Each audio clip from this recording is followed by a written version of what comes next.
Olá, caros cursistas, meu nome é Heitor Marangon e hoje vamos trabalhar os próximos temas ligados a investimentos financeiros.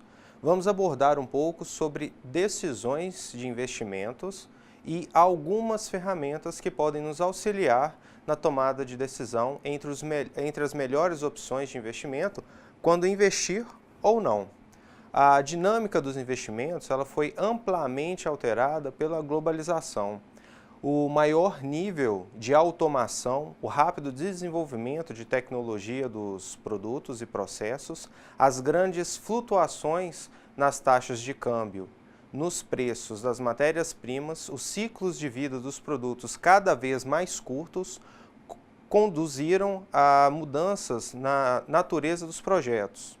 Atualmente, os projetos de investimentos têm por características grandes saídas de caixa iniciais, inclusive anteriores ao período de produção e comercialização efetiva, seguidas por períodos de grandes entradas de caixa, durante os períodos de vida dos projetos cada vez mais curtos.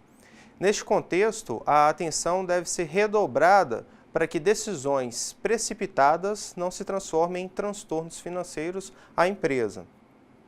As decisões financeiras de empresas inseridas em economias em desenvolvimento requerem uma reflexão mais crítica de seus aspectos conflitantes, exigindo uma adaptação à realidade dos negócios. O processo de tomada de decisão reflete a essência do conceito de administração. Administrar é decidir e a continuidade de qualquer negócio depende da qualidade das decisões tomadas por seus administradores, nos vários níveis organizacionais. E essa decisão, por sua vez, são tomadas com os dados e as informações viabilizadas pela contabilidade. Levantamos pelo comportamento do mercado da empresa e desempenho da empresa.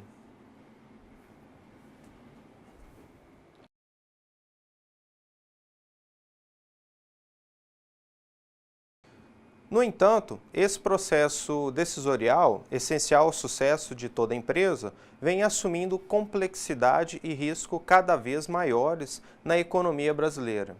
Desequilíbrio nas taxas de juros, desajuste de mercado, ausência de poupança a longo prazo, intervenções frequentes nas regras da economia, entre outros aspectos, vem exigindo uma capacidade mais analítica e questionadora das unidades decisórias.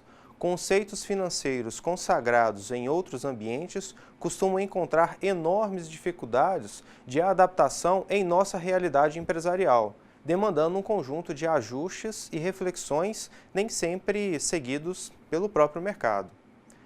Qualquer que seja a natureza de sua atividade operacional, uma empresa a avalia como tomadora de suas grandes decisões, decisão de investimento, aplicação de recursos e decisão de financiamento, que é a captação de recursos. Uma terceira decisão, ela envolve a alocação de resultado líquido da empresa, também conhecida como decisão de dividendos. É geralmente incluída na área de financiamento por representar, em uma análise, a alternativa de financiar suas atividades, suas próprias atividades. Essas decisões são tomadas pelas empresas de forma contínua e inevitável. As decisões de investimento envolvem todo o processo de identificação, avaliação e seleção das alternativas de aplicações de recursos conforme identificadas nos ativos. As decisões de financiamento, por seu lado, envolvem a definição da natureza dos fundos aplicados, ou seja, a estrutura das fontes de capital demandada pelas decisões de investimento. As duas grandes áreas decisoriais de maneira bastante integrada, são bastante integradas entre si. Enquanto as decisões de financiamento descrevem as taxas de retorno exigidas pelos detentores de capital, as oportunidades de investimento centram suas preocupações nos retornos esperados.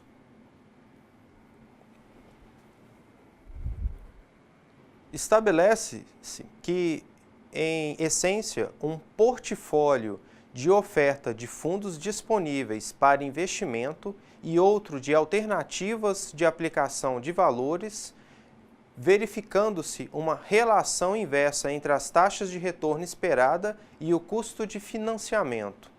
A integração descrita entre as áreas de decisão da empresa ocorre inclusive com a política de dividendos. Uma decisão de reter os lucros para reinvestimento implica necessariamente na avaliação de que o retorno gerado pela empresa supera o ganho que o acionista poderia obter ao dispor desse determinado lucro que ele receberia. Logo, a reaplicação dos resultados líquidos ali da empresa, ela é economicamente melhor justificada quando o retorno prometido pelos negócios supera as taxas oferecidas por outras oportunidades equivalentes de investimento fora da empresa.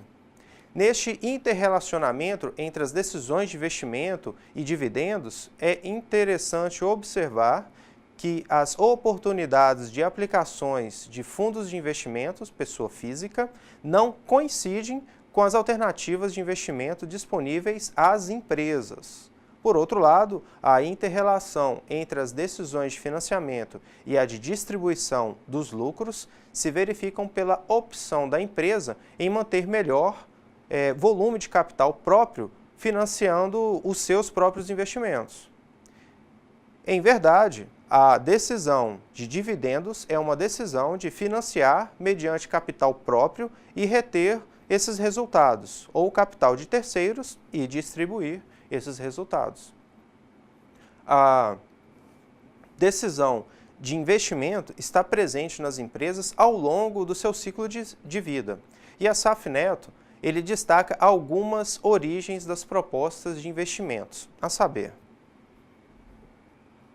ampliação, expansão do volume de atividades. Essa proposta de investimento é justificada quando a capacidade máxima de produção e venda de uma empresa for insuficiente para atender à demanda efetiva, atual ou a projetada, de seus produtos. As aplicações de capital, nessa situação, são normalmente processadas em máquinas, equipamentos e instalações, ou ainda na aquisição de uma outra determinada empresa.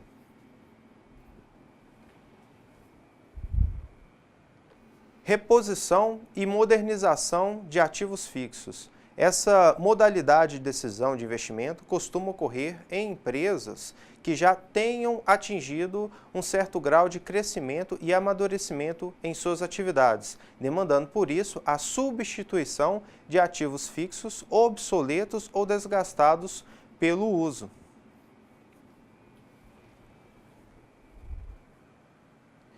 E ainda arrendamento ou aquisição. Refere-se àquela decisão de investimento que uma empresa deve tomar ao considerar a utilização de determinados bens fixos sob a forma de arrendamento, sem que a empresa apresente um direito legal de propriedade sobre os mesmos, ou adquiri-los plenamente. Constitui-se, em verdade, em um processo corporativo no qual são confrontados os desembolsos e os benefícios que ocorrerão ao longo do tempo de uso desses ativos fixos, provenientes de processos de decisão.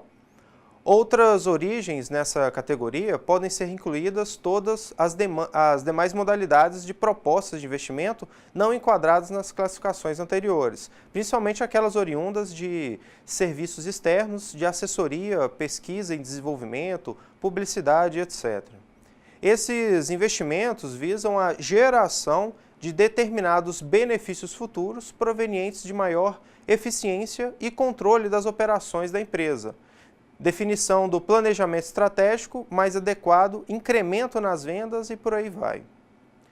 Os investimentos fixos, como a ampliação de uma empresa ou a melhoria em algum setor fabril, necessitam de planejamento criterioso, a fim de garantir a continuidade das atividades produtivas da empresa sem prejuízo à saúde financeira da organização. Ainda em acordo com Braga, as decisões de investimento estão relacionadas tanto à administração da estrutura do ativo quanto à implementação de projetos inovadores. As empresas precisam se manter atualizadas de modo permanente, em virtude da grande concorrência que enfrentam. Isso poderá ser obtido através do desenvolvimento e da implementação de novos projetos, que por sua vez implicam em investimentos que deverão ser muito bem orientados para garantir o resultado esperado. Bom, pessoal, agora vamos ao próximo tópico, que seria o fluxo de caixa.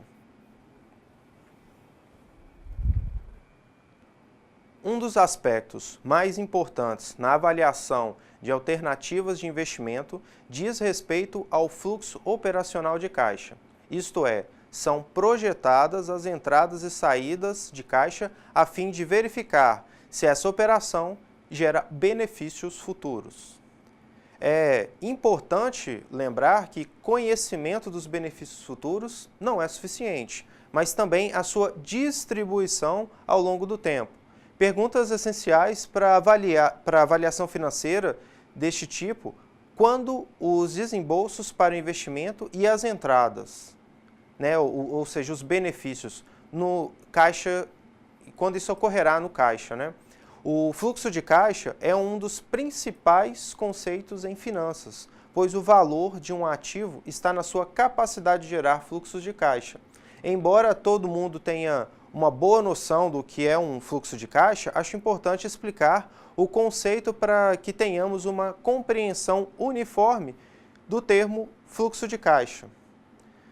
Para isso, o escopo aqui é definir fluxo de caixa, ativos, as atividades geradoras do fluxo, de acordo com a contabilidade, e advir sobre as diferenças entre a visão contábil e financeira. De maneira geral, podemos defini-lo como um movimento monetário que altera o saldo de dinheiro acumulado. Em outras palavras, o movimento do dinheiro que efetivamente ele entra e sai. Como notação geral, consideramos um fluxo de caixa positivo como uma entrada de recursos que aumenta o caixa, e o contrário, o fluxo de caixa negativo, uma saída de recursos do seu caixa. Consideramos um ativo um elemento de valor econômico que gera receita e ou custo, como por exemplo uma empresa, um projeto, um título, um equipamento e assim por diante. Outros aspectos que devem ter em mente é que os ativos são negociáveis, logo sua compra ou venda também gera fluxo de caixa. De acordo com a contabilidade, a origem dos fluxos de caixa de uma empresa está associada a 3 tipos de atividades de um ativo. Operacional refere-se ao fluxo de caixa gerado pelas operações de uma empresa, como, por exemplo, receitas, custos, despesas administrativas e etc. O fluxo de caixa operacional está diretamente ligado à demonstração de resultados, o ADRE, e variação no capital de giro. Contudo, lucro e fluxo de caixa são conceitos bem distintos. Essa advertência será mais bem explorada adiante durante o nosso curso. Financiamento. Atividades de financiamento são as formas de obter recursos e repagá-los, como, por exemplo, um empréstimo, um aporte de capital e um pagamento de dívida. O fluxo de caixa financeiro está diretamente ligado a como a empresa financia as suas necessidades por recursos e paga suas obrigações com investidores e bancos. Há 2 fontes de financiamentos possíveis: dívida e patrimônio líquido. Fontes de financiamento serão mais bem exploradas também adiante. Investimento. Atividades de investimento são formas de a empresa alocar recursos em ativos que terão benefícios futuros, como, por exemplo, uma nova máquina em um contexto fabril, capital de giro, pesquisa e desenvolvimento e a compra de outra empresa, por exemplo. Os investimentos geram o aumento de um benefício e que gera algum lucro. Bom, pessoal, vamos falar um pouco sobre fluxo de caixa incremental. Os investimentos feitos por qualquer empresa devem possuir capacidade de gerar fluxos de caixas incrementais. Devemos entender como incremental os valores relevantes para a avaliação que se originam em consequência da decisão de investimento. O fluxo de caixa de um projeto de investimento é um modelo matemático que visa mostrar as diversas entradas e saídas efetivas de dinheiro ao longo do horizonte do planejamento do projeto e que ocasionarão o impacto na economia da empresa e permitindo, dessa maneira, conhecer a rentabilidade e viabilidade econômica. Nesse sentido, o fluxo de caixa representa a renda econômica gerada pelo projeto ao longo de sua vida útil. A construção do fluxo de caixa de um projeto de investimento deve ser realizado para que o projeto possa ser analisado com vistas na tomada de decisão sobre a implantação ou não. Os principais aspectos que devemos considerar na montagem do fluxo de caixa são o valor do investimento a ser realizado durante a execução desse determinado projeto, a vida útil de cada componente dos investimentos, o valor das receitas ano a ano esperada para esse determinado projeto durante toda a sua vida útil, a evolução dos custos fixos e variáveis previstas para cada ano, o valor de recuperação que se espera obter graças às vendas dos resíduos dos projetos ao final da vida útil desse determinado projeto, os efetivos de inflação e os efeitos de inflação e os efeitos fiscais também. Observação: os fluxos devidos a financiamentos não devem ser incluídos no fluxo de caixa para avaliação da viabilidade econômica do investimento de capital. Para ilustrar, podemos admitir que uma empresa esteja avaliando seus fluxos de entrada de caixa provenientes de uma decisão de investimento. O quadro a seguir apresenta os vários resultados operacionais apurados antes e após a aceitação deste novo investimento. Admitimos que o investimento tenha vida útil de 5 anos e que os valores considerados já se encontram depurados dos efeitos inflacionários. A alíquota do imposto de renda da empresa é de 34%. Pedimos a variação do fluxo de caixa em relação ao ano base antes do novo investimento, para os 5 anos. Um exemplo de Asaf Neto que consta no próprio caderno didático.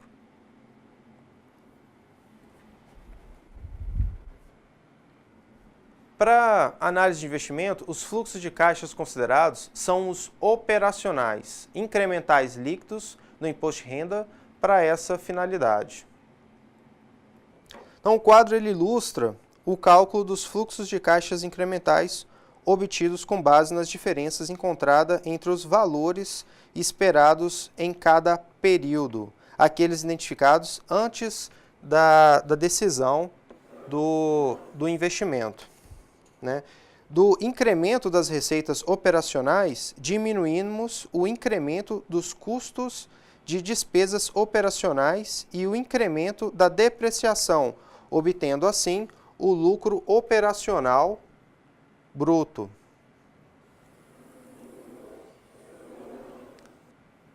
É do lucro operacional bruto que se deduz o incremento do imposto de renda, a fim de calcular o lucro operacional líquido do imposto de renda. Em seguida, que é esse fator aqui que a gente tirou para conseguir chegar ao lucro operacional bruto, né, pessoal? Então a gente vai fazer o quê? A gente vai somar esse imposto de renda e em seguida somamos novamente a depreciação, por ela não ser um desembolso de caixa, mas sim influenciar no cálculo do imposto de renda, apenas para isso. Com isso, a gente obtivemos o resultado do fluxo de caixa operacional em termos incrementais, ou seja, após o determinado projeto, e este cálculo do que a gente fez aqui no quadro, em cima do lucro bruto, né, a gente consegue ter o quê? O fluxo de caixa incremental, que é o incremento ano a ano.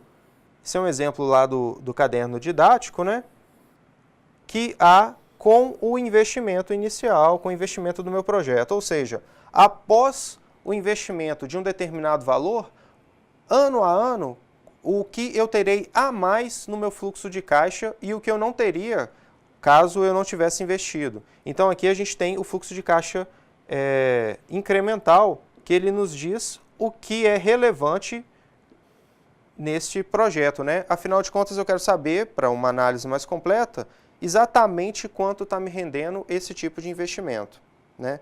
Então, esses são os fluxos de caixas incrementais que devem ser comparados com o valor do investimento inicial, de forma a se avaliar a atratividade econômica da decisão. São esses fluxos de caixas incrementais que devem ser comparados com o valor de investimento inicial, de forma a se avaliar a atratividade econômica da decisão. Após a mensuração do fluxo de caixa operacional em termos incrementais, é hora de comparar esses resultados com o investimento realizado. Dessa forma, o próximo passo das decisões de investimento de longo prazo consiste na utilização de métodos de avaliação econômica com o objetivo de apurar os resultados e a atividade das aplicações de capital.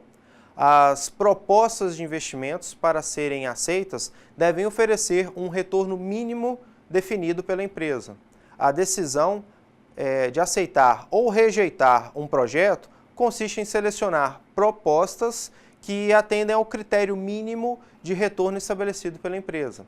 Conforme comentado anteriormente, as informações necessárias para avaliação econômica dos fluxos de caixas advêm dos fluxos de caixas incrementais. Portanto, utilizamos como exemplo ilustrativo o seguinte fluxo de caixa.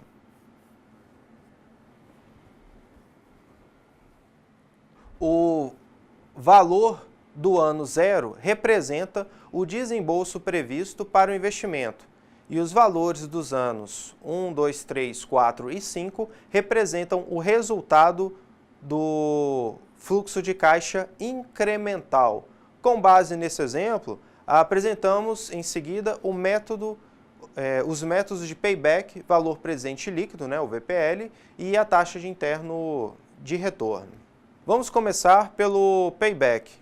Payback significa retorno. Trata-se de uma estratégia, um indicador usado nas empresas para calcular o período de retorno de investimento de um determinado projeto. Em palavras mais técnicas, payback é o tempo de retorno desde o investimento inicial até aquele momento em que os rendimentos acumulados tornam-se iguais ao valor de investimento. O payback dá ao gestor a estimativa de quanto tempo vai levar até que ele recupere a sua aplicação inicial. Esse período nem sempre é curto e depende do valor investido e do tipo de negócio. Em geral, o retorno acontece entre meses ou até mesmo anos. O payback está relacionado a outros indicadores, como o ROI, que seria a sigla para retorno sobre o investimento, percentual de retorno sobre o investimento inicial, ou VPL, que é o valor presente líquido, valor acumulado do fluxo de caixa usado para o cálculo exato de payback. E a TIR, que é a taxa interna de retorno, taxa de juros para o qual o valor presente líquido torna-se zero. Quais são suas vantagens e desvantagens? Como toda estratégia, o payback apresenta pontos positivos e negativos. O grande segredo é saber utilizá-lo de forma correta. Entre suas vantagens a gente pode citar apresenta fórmulas simples, fácil de ser aplicada e aprendida.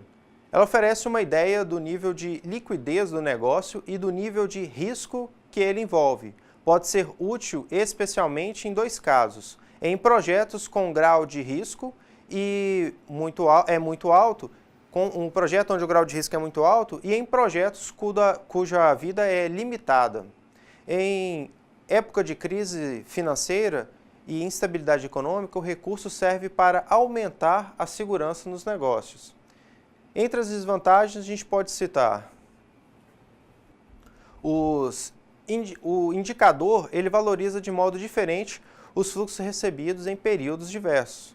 Isso conforme o pensamento dualista antes ou depois do payback, desconsiderando os valores recebidos dentro de cada um destes intervalos. Para projetos de duração mais longa, o recurso não é muito recomendado, pois, como não considera os fluxos de caixas produzidos depois daquele determinado ano em que ocorre o payback de recuperação. Então, vamos ver como calcular o seu payback. Vamos começar com o payback efetivo. O payback efetivo é talvez o mais simples de calcular e também de fácil compreensão, considerando os fluxos de caixas operacionais do projeto de investimento ilustrado. Nós temos a seguinte maneira. Como o período de payback é o tempo necessário para recuperar o investimento feito, é possível notar que pode ser trazido de volta ao caixa da empresa cada uma das entradas previstas para cada ano. Através de uma regra de 3 simples, podemos verificar que no ano anterior, onde ocorreu o payback, no caso do nosso exemplo, ano 3, notamos que ele termina com um valor de R$10 e que no ano 4, onde ocorre o payback, sobra 190. Assim temos. Bom, pessoal, avaliando aqui o quadro, a gente vê um investimento de R$300, por exemplo, no nosso caixa de fluxo de caixa incremental, e aí os recebimentos após esse investimento aqui de 120, 100, 70, 200 e 100. Então a gente quer saber em que momento ocorreu o payback, em que momento que o projeto, esse investimento de R$300, ele se pagou. Então se a gente observar aqui a soma dos fluxos, nessa coluna aqui, a gente vai ver que o caixa se torna positivo exatamente no quarto ano, do terceiro para o quarto ano. Então ele gastou 3 anos e mais um pouquinho desse quarto ano. Então o que a gente está fazendo aqui? Nós fazemos essa conta do valor residual que entrou no quarto ano, mais todo o resultado, 190 do quarto ano, para saber, afinal, quanto o valor exato em anos do nosso payback. Então a gente vê que o payback ele ocorre em 3,05 anos, né? 0,5 porque se ele teve um resultado tão bom aqui no quarto ano, logo no início do quarto ano, né, ele 0,05 do ano, ele já conseguiu retomar e pagar o investimento dos R$300 feitos. A partir daí só tem entrada positiva e receitas positivas, né? Ou seja, está rendendo esse investimento de R$300, que no caso chega aos 5 anos positivo. Payback descontado. É quase o mesmo que o payback, mas antes de calculá-lo, primeiro, descontamos seu fluxo de caixa. Reduz o pagamento futuro pelo seu custo de capital, porque é o dinheiro que você vai ganhar no futuro e terá menos valor que o dinheiro hoje. Para este exemplo, digamos que o custo de capital seja de 20% ao ano. Então, pessoal, aqui agora, a gente pegando o mesmo exemplo anterior, né? A gente vai fazer um desconto e trazer esse fluxo a uma taxa de 20% para o valor presente, para a gente poder considerar quanto que esse valor que a gente vai receber, né, a soma desse valor, quanto que a gente vai receber, quanto que esse investimento e esses aportes que a gente recebe ao longo dos anos, né, ao longo do primeiro até o quinto ano, quanto que isso vale hoje, observando uma taxa de remuneração que a gente estipula aí de 20%, seja por um custo de oportunidade de investimento em outro, usar esses R$300 para o investimento em outro tipo de aplicação, eu teria um rendimento perto dos 20%, ou seja, pela desvalorização do próprio dinheiro ao longo do tempo. Então, usando a fórmula de valor presente líquido, a gente traz essas entradas, né, para o presente, descontando essa taxa de 20%. Então, a gente chegaria a um payback diferente do que a gente teve anteriormente. Porque já que o valor dessas entradas ela acaba sendo reduzida, então eu vou ter no quarto ano um valor residual, também obterei no quarto ano o meu payback, só que eu vou demorar um pouco mais para me poder conseguir recuperar ele. Então agora, fazendo o mesmo cálculo que a gente fez anteriormente, a gente chega a um payback bem diferente, né, de 3,093. Esse payback de 3,093. Ou seja, demorou um pouco mais para você ter o retorno observando esse método, onde eu desconto essa taxa de 20%. A SAF Neto discute que o período de payback é interpretado com frequência como um importante indicador do nível de risco, ou, ao contrário, de liquidez, de um projeto de investimento. Em épocas de maior incerteza da conjuntura econômica ou de restrições de liquidez monetária, o limite padrão definido pelas empresas, em geral, reduz-se bastante. Embora seja muito usado, o período de payback é geralmente visto como uma técnica não sofisticada de orçamento de capital. Suas principais limitações referem-se à falta de informação sobre a rentabilidade do projeto, além de não levar em consideração as distribuições de fluxo de caixa antes e depois do período desse próprio payback, né? A gente faz a conta até o momento em que ocorre o payback.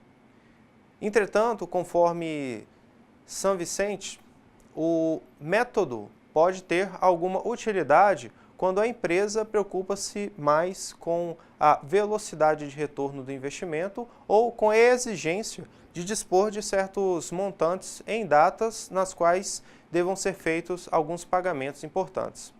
Ou seja, quando há preocupação maior com o efeito do projeto sobre a liquidez da empresa. Vamos à próxima ferramenta, que seria a TIR.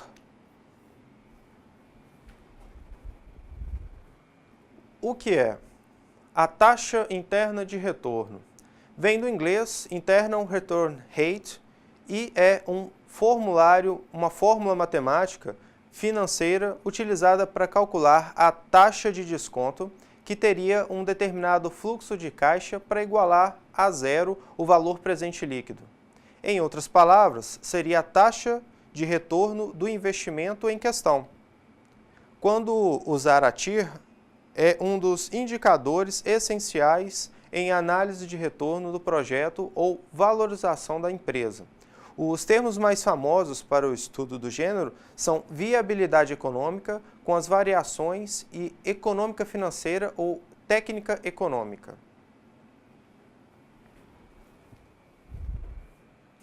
Como calcular? No qual F, a gente tem aqui a fórmula que igualando o valor presente a líquido, e aí a gente tem a fórmula para calcular a TIR, né? No qual ali F significa o fluxo de caixa de cada período e o T é o período em questão. Assim que o que estamos vendo, cada fluxo de caixa deve ser dividido pela TIR elevada ao seu respectivo período, visto que os juros, neste caso, são compostos e tudo isso deve ser igualar a zero. Agora que vimos o lado matemático, vamos ver o lado prático, via Excel, por exemplo. Para calcular a TIR, basta ter o fluxo de caixa livre de sua projeção financeira. Vamos usar o mesmo exemplo do valor presente líquido.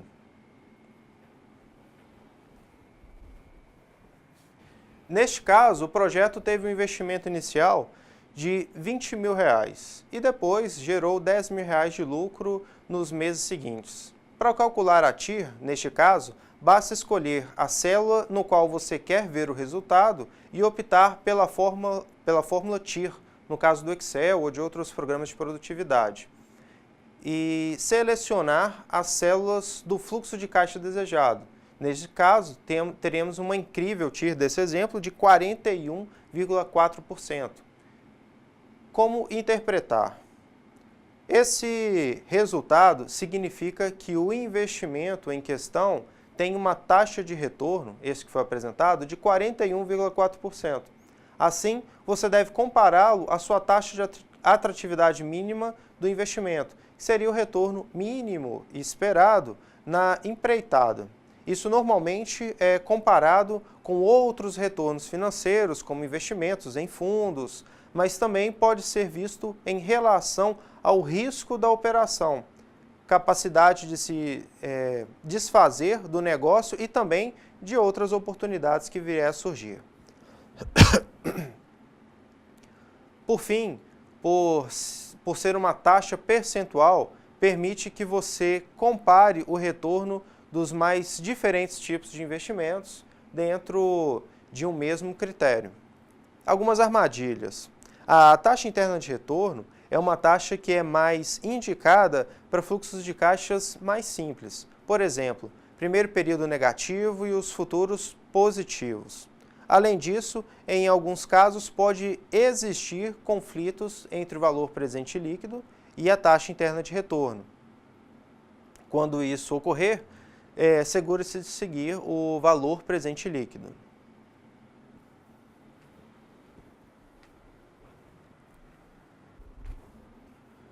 Bom, turma, nessa aula a gente estudou os métodos de avaliação de investimento com base no fluxo de caixa incremental. Um dos métodos de análise foi o payback, que é aquele número de anos ou meses, dependendo da escala utilizada, necessários para que o desembolso correspondente ao investimento inicial seja recuperado. Além disso, conhecemos a taxa interna de retorno e, em contraste com o valor presente líquido, esse método calcula a taxa interna de retorno gerada pelo projeto, ou seja, em vez de selecionarmos uma taxa de retorno, encontramos a taxa certa, que descontará as entradas futuras de tal maneira que a soma seja exatamente igual às saídas. Para a análise das alternativas de investimento, identificamos como pré-requisito a elaboração do fluxo de caixa, analisando o conceito de fluxo de caixa incremental ou relevante para a tomada de decisão sobre esse investimento. Nas próximas aulas, completaremos o conteúdo dos nossos estudos. Qualquer dúvida, poste no ambiente virtual, entre em contato com os tutores e não deixem de fazer os exercícios do caderno didático para uma melhor fixação. Obrigado e até a próxima.